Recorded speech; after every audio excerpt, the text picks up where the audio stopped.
welcome back. We have been joined in studio by Dr. Zabaneh. He's the Minister of Transport and all these other responsibilities under his portfolio.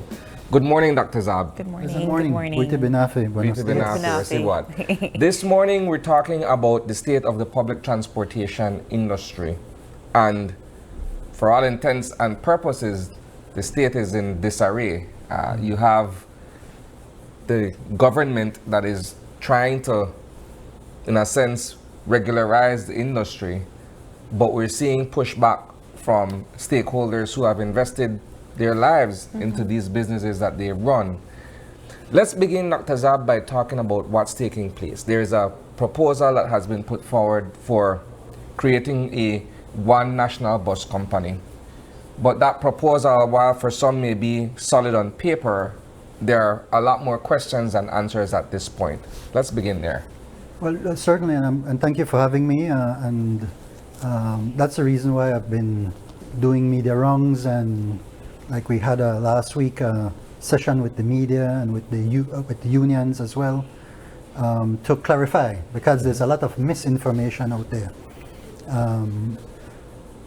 First of all, the objectives of this work include, first, that we must have a safe and comfortable, reliable, cost-effective bus transportation system. And we're talking on the national highways.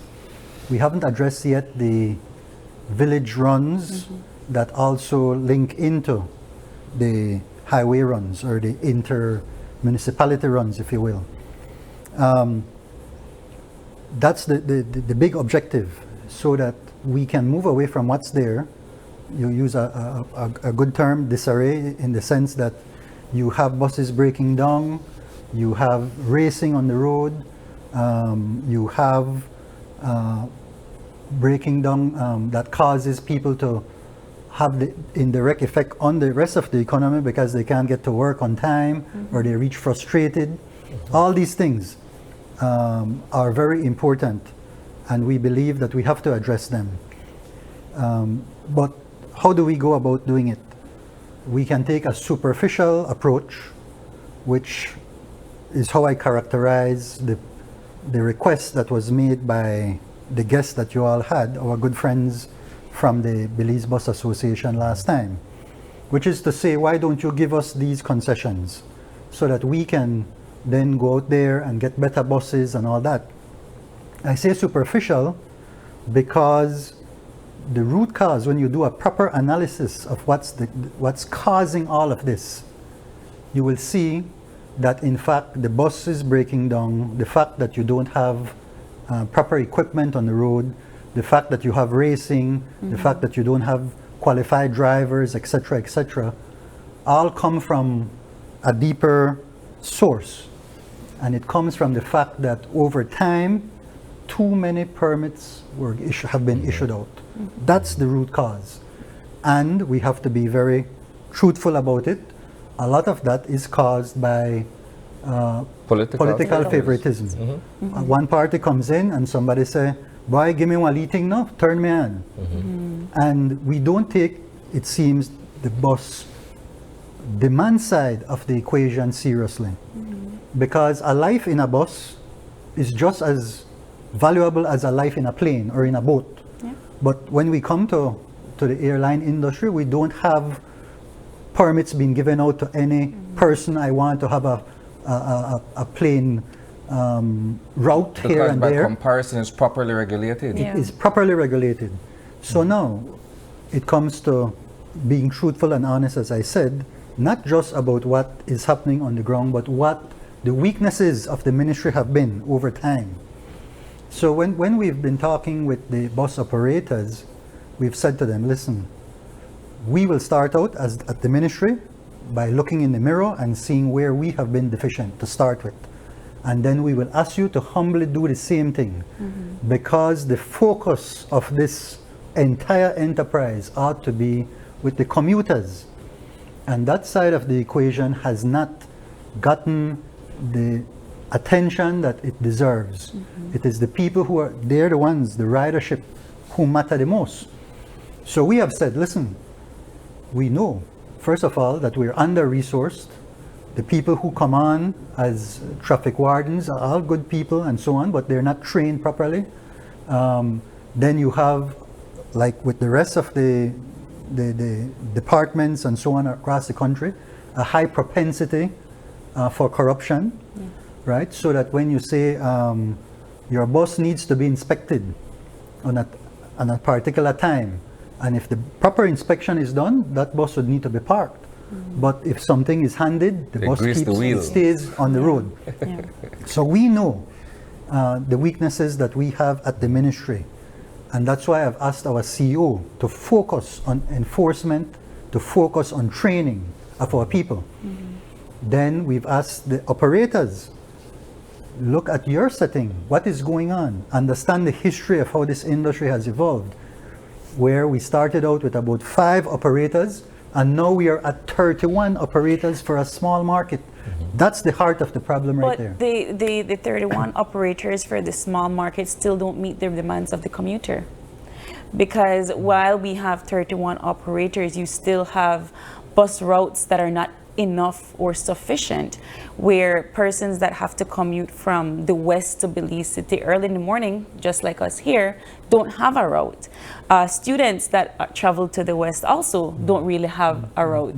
So while we have an exuberant amount of operators, the organization of the routes don't meet the demands of the commuter. So you hit the nail on the head, right? So what is necessary here is, and if you'll allow me a little bit to speak about sustainable human development. It's a method of analysis that says, let's look at 4 areas: the economic, the social, the environmental, and the institutional. So that's a good methodology to use to find root cause problems. And when we apply that to the bus industry, we find clearly that the root cause problem is an economic one. It's the economic structure that is, if you want to use regular terms, out of whack, right? It is totally deformed for the purpose. So in this case, it is not a legal advice that you need at this point to solve the problem. It is not like the good people who will come in next who deal with the environment. It is not environmental advice that you need here. It's economic. And we have done, in my humble opinion, very poorly in terms of across many different sectors, in terms of bringing in good economic analysis to determine in cases where you have problems, root cause that needs to be addressed, because now you know the true cause. So if you look at different market structures, you will see that if you go to the vegetable market, we got Market Day in Belmopan or here in Belize, you have many stalls. People go in there, they take their vegetables, and you go, and you could go from one to the next, and you, as the consumer, and you try to get the lowest price, right, and the highest quality. You could go and see it. But those vegetable stall vendors are not competing, rushing you and racing or anything, or endangering your life when you are trying to get what you need. Yeah. On the contrary, we see that every day. We've seen buses turning over, we've seen buses catching fire, all these things that suggest that we are in a precarious situation in terms of the well-being and the security of our people. Because we estimate that between 8,000 and 12,000 Belizeans use the national bus system every day, right? And that means that we have to take a very serious look, which is what we're doing, and then take the action necessary to solve the problem. So you compare that. So I'm saying you have the vegetable stall. That kind of industry, that kind of business is quite amenable to competition. It's a good business for competition like that. Many suppliers. This one is not. This one requires that you have proper scheduling. You don't have buses leaving 10 minutes apart that are from different entities that are competing. If it's from the same company, and you're correct, you might need 2 or 3 buses close by, but if they're from the same company, then you monitor them as they go. They will not be racing and trying to undermine each other. And that's what the National Consolidated Company will do, take out that very grave and dangerous problem of racing, which is hurting us drastically. And secondly, consolidation will lead to economies of scale, which will reduce costs and which will remove the pressures to ask for increases in fares, because that is why you hear that they're asking for us to review that, because their costs are so high. Yes. If you have all of these small entities, when I say that I mean 2, 3, 4 buses, they have to buy their tires at retail. So if a tire is $850 each, they might get a little discount and end up paying $775. But a larger supplier, let's say Westline or James, they can buy a whole container of tires and end up paying maybe $650 per tire. So economies of scale is the second thing that the national bus company would do to make the whole thing, what we would say, rationalize the whole sector that is out of whack right now. Minister, while you are at the helm of this public transportation reform process, was there any consultant or was there any expert in the area that was brought in to do an overall study and a feasibility assessment of this particular plan? I ask because when we talk to some of the stakeholders, they're saying, okay, nobody consulted me to find out what my input is on this particular proposal. It seems as if doors just being forced down my throat. And you keep hearing that from individual stakeholders who believe that there ought to be some form of public consultation or stakeholder engagement where this is concerned. Well, let me address that in 2 ways. First, I heard your guest last time saying that the Belize bought the 31 of them and they put out a release the week before, are against the proposal. And we want to, again, make sure that the Belizean public gets accurate. I'll read off to you Sure, go ahead. the ones who are in support. And we were unable to get 5 others over the weekend because we made the calls. The 16 bus operators that I'm going to read off right now comprise over 65% of the market already. Wow. We know that there are at least another 5 who have indicated informally, and we just wanted to verify, so we didn't put their names here. Right? That would take us to 21 out of the 31. And these are some of the largest bus lines. Westline Bus Company, right?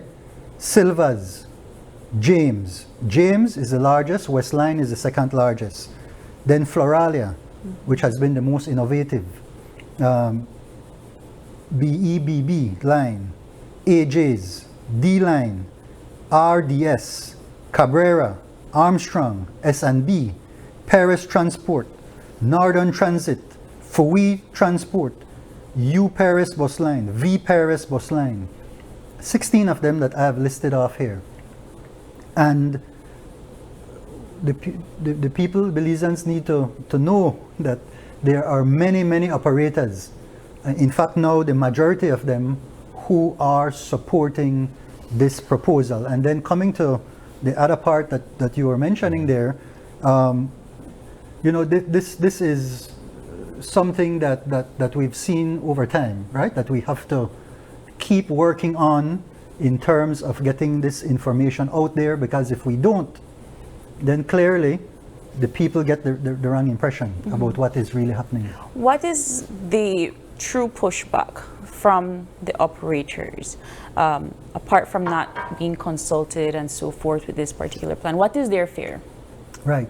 So we started the discussion with them at the beginning of May. We had a large meeting, when I say that, with the 31, and we shared our concerns about what's happening in the industry. We said, guys, listen, we can't continue to operate like this. It is unsafe for our consumers. The narrative out there is a narrative of an operator-led lobbying narrative. How about the commuters? So that was the gist of that. And then we said, listen, we need to understand from the lessons we learned of the Novello situation back in the early 2000s, and we need to see the benefits of consolidation. Then I met with them individually across the country. I visited each one. And then again, at the end of May, we met as a large group again. And now we are meeting again one-on-one.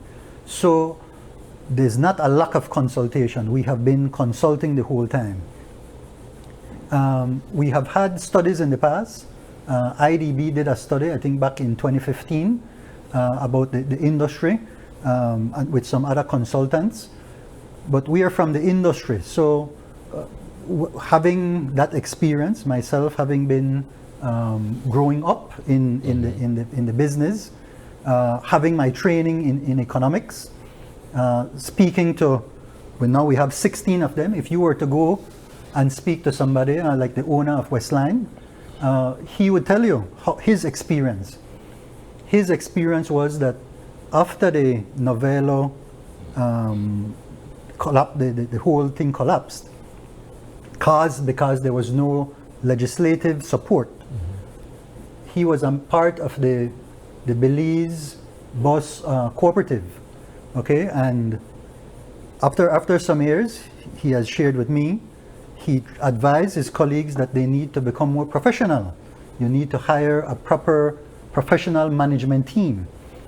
He said that his advice went on deaf ears, so he left and he started his own bus company, and he started to implement modern management principles. So now he's the second largest bus operator in the country, having come and clearly seen and understood what it means to have economies of scale, that it's better that you have a company with 40, 50 buses rather than one with just 4 buses, because of many things you could do. You could provide a better service, you could have better quality equipment, etc. Right? Let me jump in here quickly, Dr. Zab. I think, and this is from a strictly layman's perspective, right? This perhaps is the result of granting a permit to someone who has little to no experience in public transportation, right? Absolutely. So that when you come to me and tell me, hey, minister, or whoever the person is in charge, I want a license for a run from Mascal to Belize City, for argument's sake, or from Sand Hill to Belize City. Okay. Show me a proposal that says that what you're setting out to do is feasible. Beneficial. Right? Show me a proposal that says what you're setting out to do is a sound investment, where you're not just putting any old bus on the road that is deemed not roadworthy in any other country, but you have it here in Belize, and you're going to put 30 odd people in there for you to make a buck. Over 50 people. Yeah, right? So you have to have certain structures in place, which includes the management plan. How are you going to run the business? How is this going to make a return? How do you ensure road safety and all of these things? I don't know that a first-timer has that experience to say, I'm simply going to walk into the department and walk out with a license and start operate tomorrow. Right. So the structure is called a public-private partnership, right? And you don't have, after elections, people coming to politicians to say, let me set up a water company, right, in a Miley place. So then I go in and I want to run my own water lines and hook up, right? Nobody entertains that, right? First of all, it would then end up being a grotesque economic model as well, structure, just like how the bus business is now, right? But we have said, we take these things lightly. Certain things, we have to take the politics out of it. The transportation system is a vital part of the development of our country, and it has to do with the safety of our commuters. Just like how we had worked hard in education when I had that privilege to speak with teachers, to consult with them. We moved along with the president then of BNTU, the managements and so on, and we sat with teachers and found out, let's look at ourselves in the mirror and let's refocus our attention not to where we had it, Ministry of Education knows everything, or the managements know everything, or the BNTU knows everything. No. It's let's focus on the students, what it is we need to do to restructure ourselves to serve the students. And that's where competency-based education came in. And we worked on that, a different way of approaching how we'll serve our customers. Same thing here. We need to shift our thinking to say that this is an existential threat that we are facing in Belize. We must focus on the welfare of the most important stakeholder here, who is the commuter. And what do we need to do? We have to make sure that we have people who are qualified to run this thing. And so, Isani, you're absolutely correct that people have come in, just get a manual because it seems simple, right? You just put a driver in there and a conductor, and you get this route and you go and you come back. Yeah. But then this is the consequence of it. Similarly for the ministry, you send people, give them one transport traffic warden position, right? In my area, give them. But yet, what's the qualification of that person? What's the character? Are they able to stand up when they're out there and not be bribed or not ask for a bribe? These are things that are important. And so we must, in 2025, stop, close one eye and look the other way, like as if though these things are not real. Yeah. If we're going to make progress, you compare what we have today in 2025 as a transport system to what it was in 2000, to what it was in 1975. And it's a deterioration instead of an improvement, which means we're doing more and more of things that are not right for the industry. So we have to change what we're doing. And that is what this whole thing is about. So I'm glad that I was able to read off 16 of the 31 who see clearly that they want that change. All right. We are going to take a quick break, and when we come back, we'll have more with Dr. Louis Zabaneh right after this.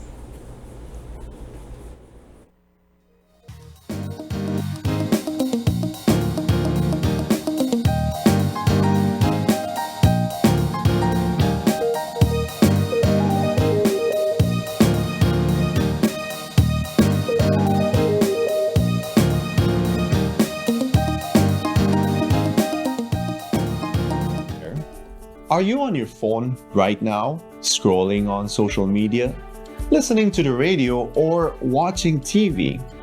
Have you ever stopped to think, what's powering my device right now?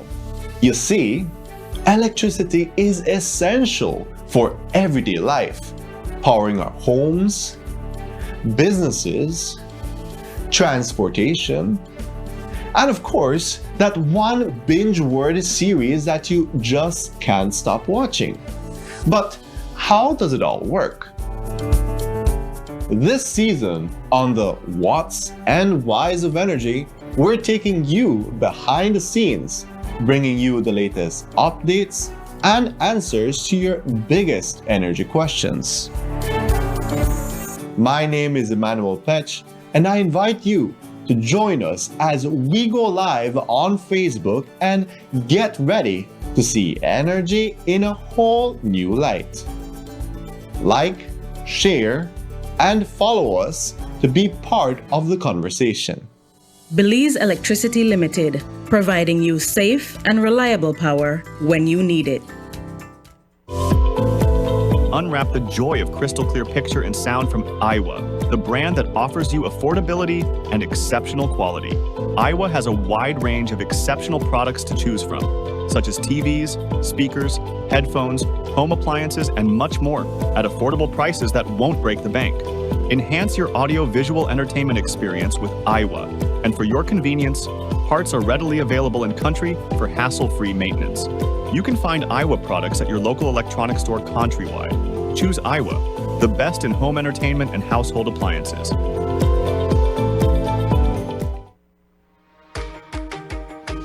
In our world that's always changing, one thing stays the same. Our promise as Smart Belize to keep you connected. Connected to the moments, the people, and the future that matter most. With every new tower, our service upgrades, and every new smile, we're keeping our promise in building more than a network. We're building a future, a family as Smart Belize. From Punta Gorda to Corozal, we are here not just as a network, but as your partner in progress.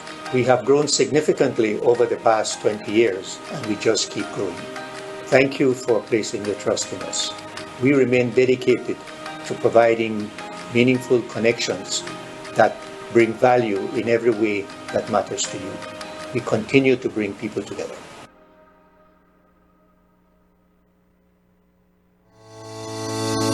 Long before the day begins, they're already at work in every district, in every village, serving with heart, duty, and pride.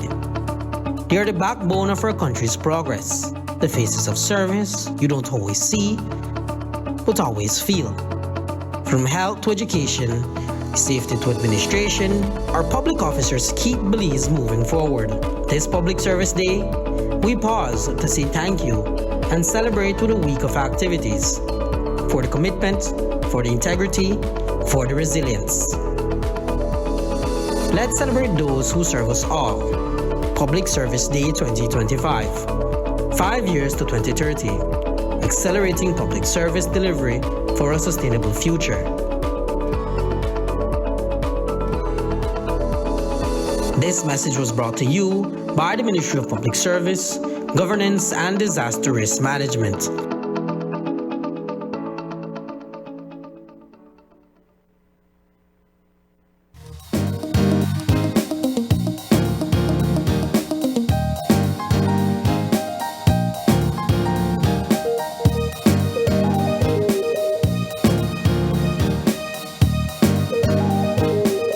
And welcome back. We continue our conversation with Transport Minister Dr. Zabaneh.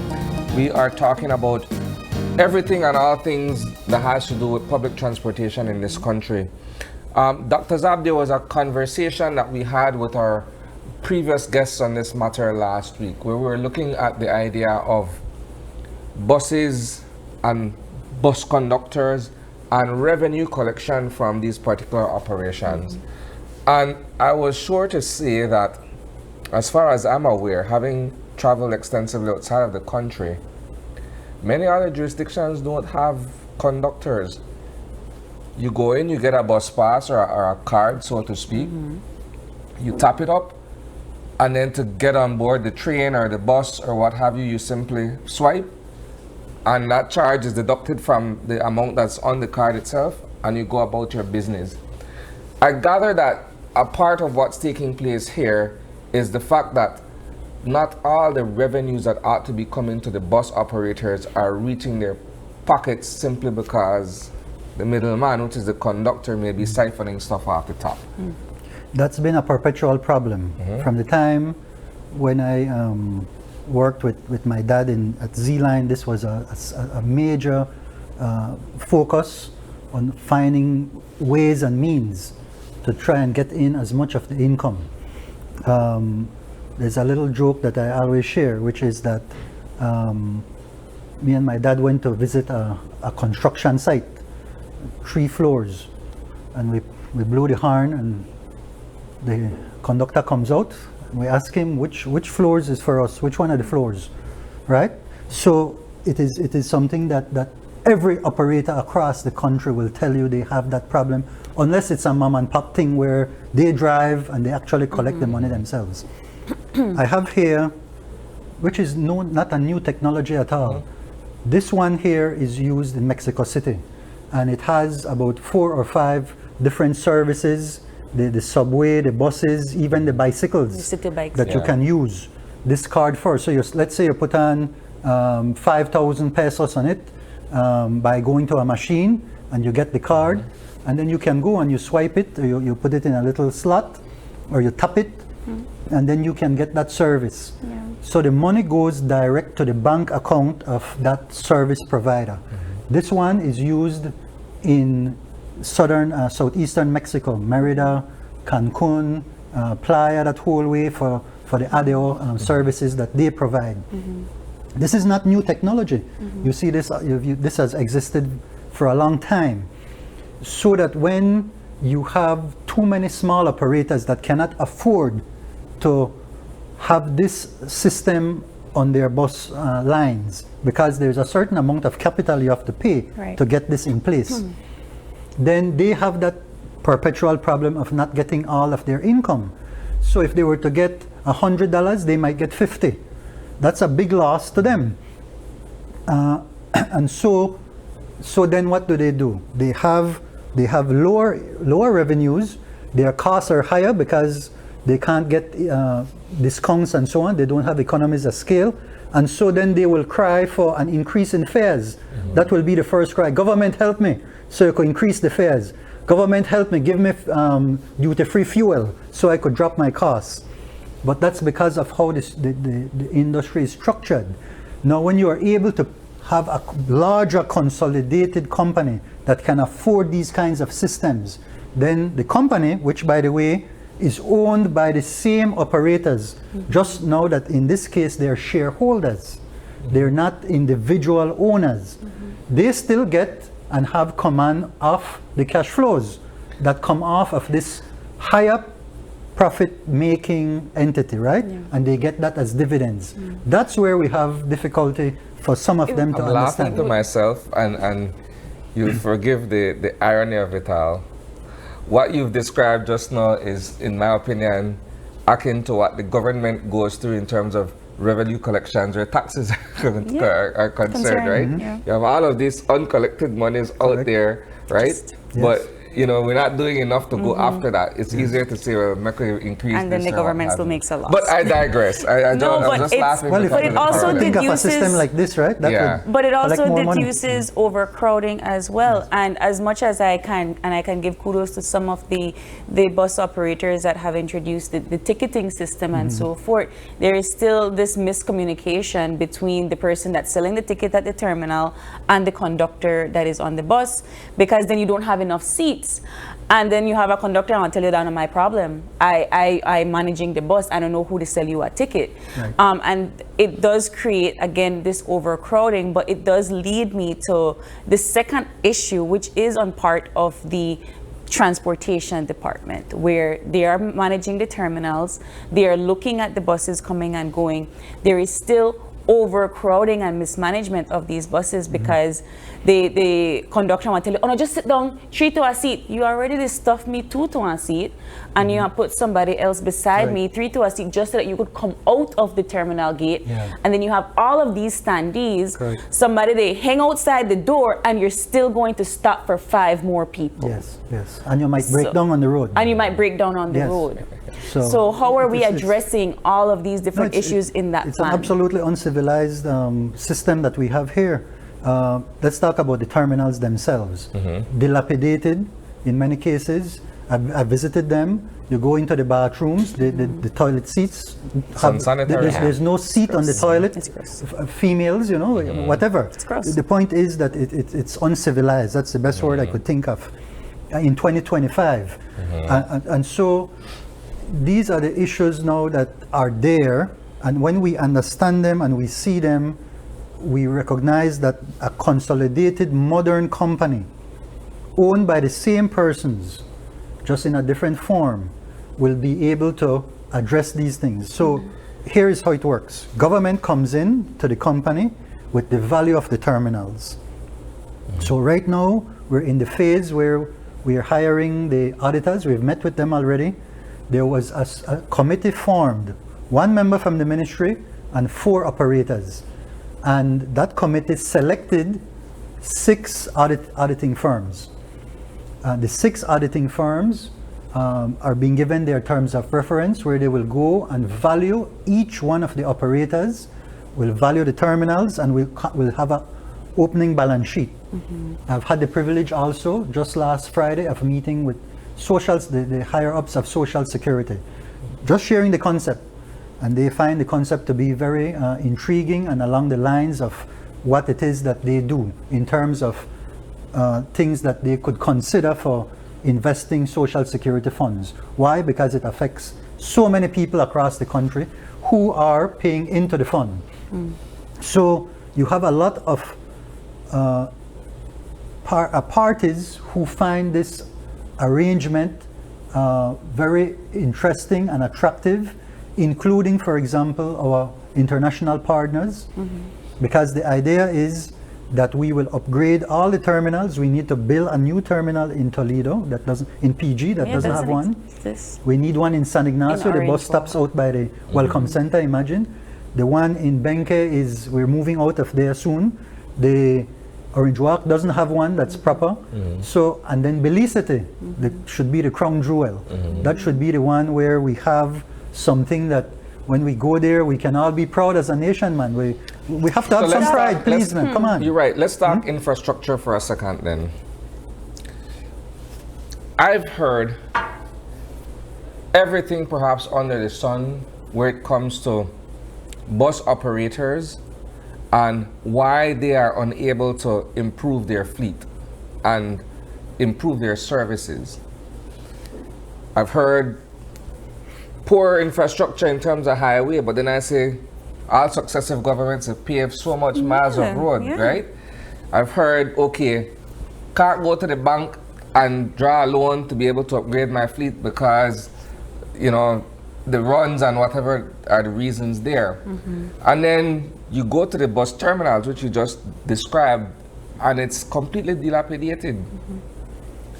When you propose this idea of a national bus company, is it then to look at all of these particular areas that I just mentioned? Because as recent as Friday, one bus operator from the north who was part of a UDP press conference the day before was saying, look, well, we need better infrastructure, right? But it goes back to what I'm saying. Every time I look around, so much miles of road is being paved and we're improving as we go along. So what infrastructure? Is that something that you guys are proposing to address?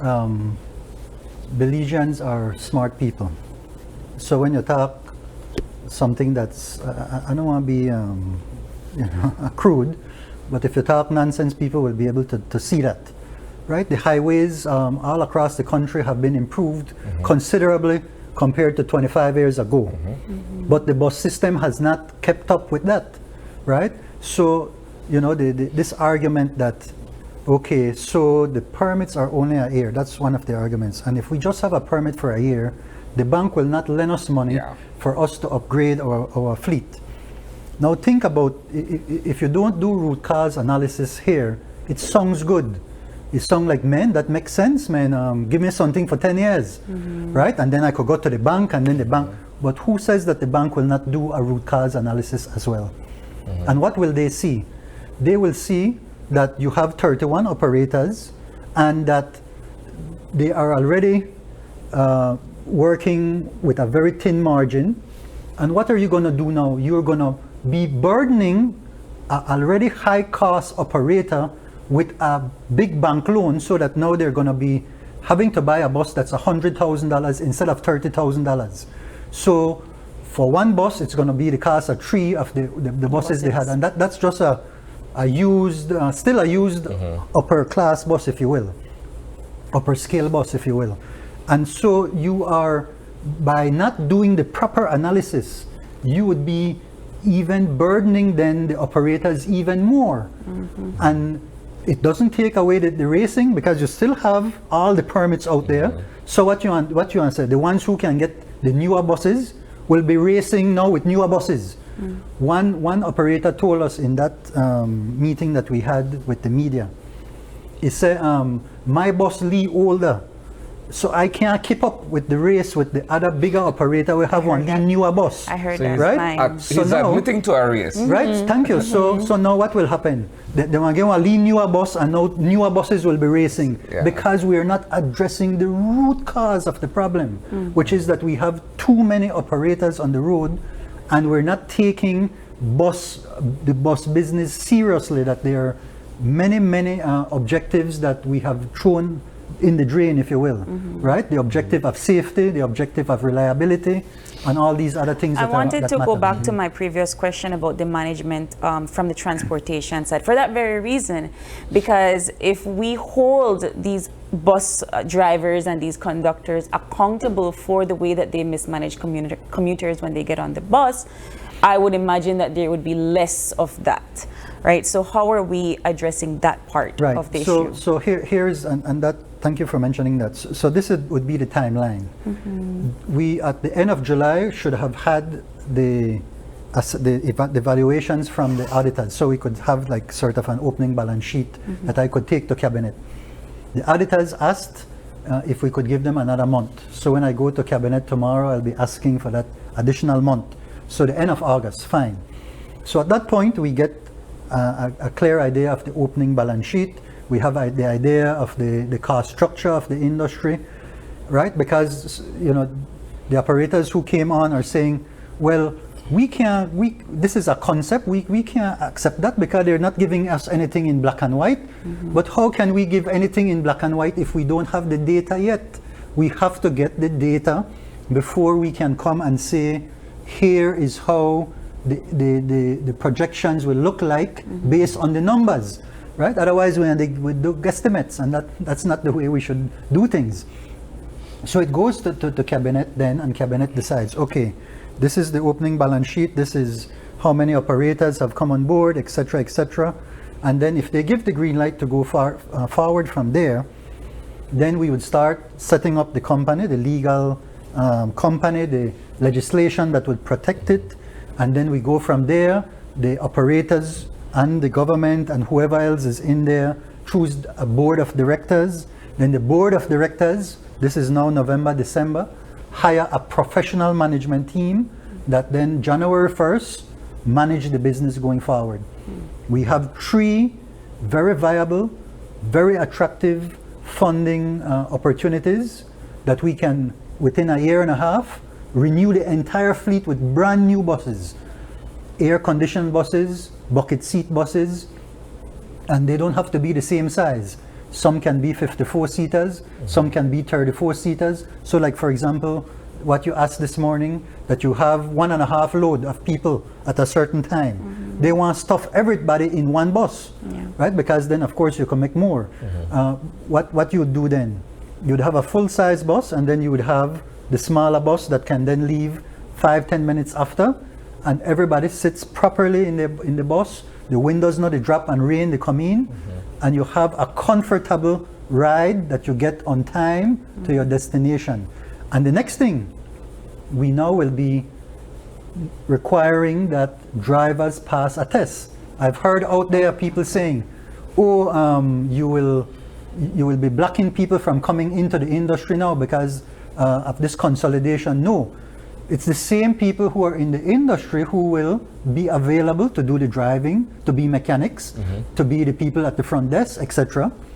But then they have to show that they have competence and aptitude to do the work. So now we can filter out those drivers that don't qualify, that shouldn't be there. They should have a certain number of years of experience driving before you come into the business.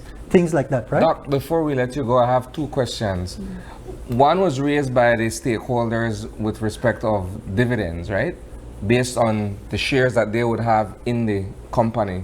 Can you explain that for us? Yes. So we've discussed that. And again, now we have, as I said, I read off 16 of the operators earlier who are supporting, and another 5 who we're waiting for them, and they more than likely will be joining and making that official. The dividends, as we explained to them in a corporate structure, the board decides we're going to do dividends every 3 months or every 6 months, or what. They have the right to decide that based on the ownership, what they're directed to do. So now instead and this is where a number of them have a difficulty with that. But out of that list that I gave you, about half of them are small operators. So I have to give them kudos for agreeing and understanding, sitting, and we've sat for hours, and talked about this. You're comparing, collecting as your conductors bring the money to you every day. You get so much per day for your bus, and then you have your expenses, you have to go buy fuel. So you go to the gas station, go buy fuel, imagine. You look at your tires, if they're onion skin, and at some point you say, man, I have to change this tire. You go buy it at the shop, and that's how they operate now, so they know. So I said, well, think about what do you make per month. Many of them don't even keep books to know how much they actually make per month. But if you were to do that, then you have an idea on a monthly basis how much. Let's say you make $4,000 a month, right? So in 3 months, you're talking 12,000, right? So now as a company, the company may decide to give dividends. That 4,000 we're talking about is profit per month that you make after you spend for your expenses, your conductor, your driver, everything else, right? Yeah. And remember, you're getting a lower income. You don't have this electronic system that will raise your revenues. Now, in a national company, you have an opportunity to have higher revenues, you have lower costs, and so it is a more profitable venture, and that profit now is going to be distributed as dividends on a quarterly basis. So until we get the numbers, because we don't know yet, we cannot now come and tell you, all right, here is what we're projecting for the company. On a quarterly basis, you would be getting 10,000, 12,000, or 15,000. Then you make the decision, right? Yeah. And because and you can't can't predict exactly how much that will be. And because you can't just yet present any numbers, they're looking at it as a romantic notion that this is perhaps a Too pie good in the to be sky. true. Yeah. In our last meeting with them, I want to thank Dr. Canton from the National Gas Company. He came and explained what a PPP is. Mr. Yashin Dejon came and explained for Southern Deport Development Limited. They explained the process. These companies were one time a concept, right? National Gas Company started in 2019, but in 2017 it was a concept. Southern Deport was a concept 3 years ago, and now it is being developed. So in a similar way, there's nothing negative about having a concept. It's an ideal, it's an idea that then you work towards developing it and bringing people on board to get it to come to reality. That is what happened. I told them Belmopan City, where we were, right, in the early 60s was a concept. Now it's a city.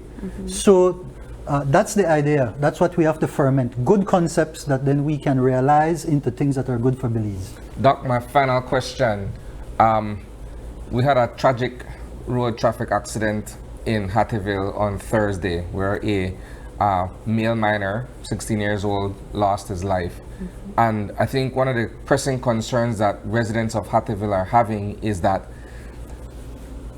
while the child may have been in the wrong or the bus driver may have been in the wrong, you have a fatal RTA in a community where there are specific speed limits, and it would seem from the outside, ostensibly, that the bus may have been speeding as to the impact that that child was hit.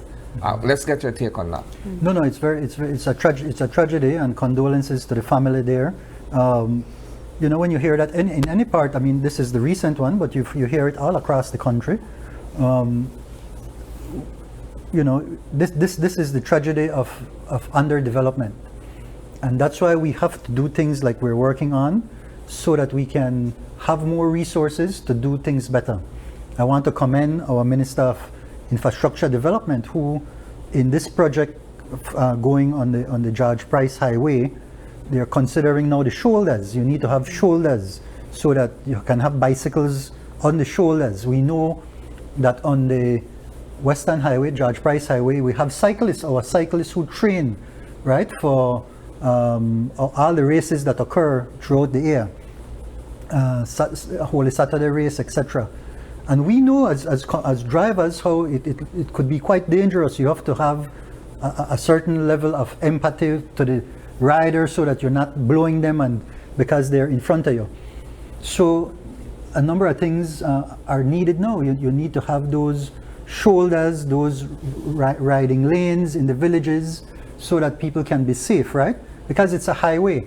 And then have the appropriate speed bumps where they need to be once it's within the village to make sure that you control the speed.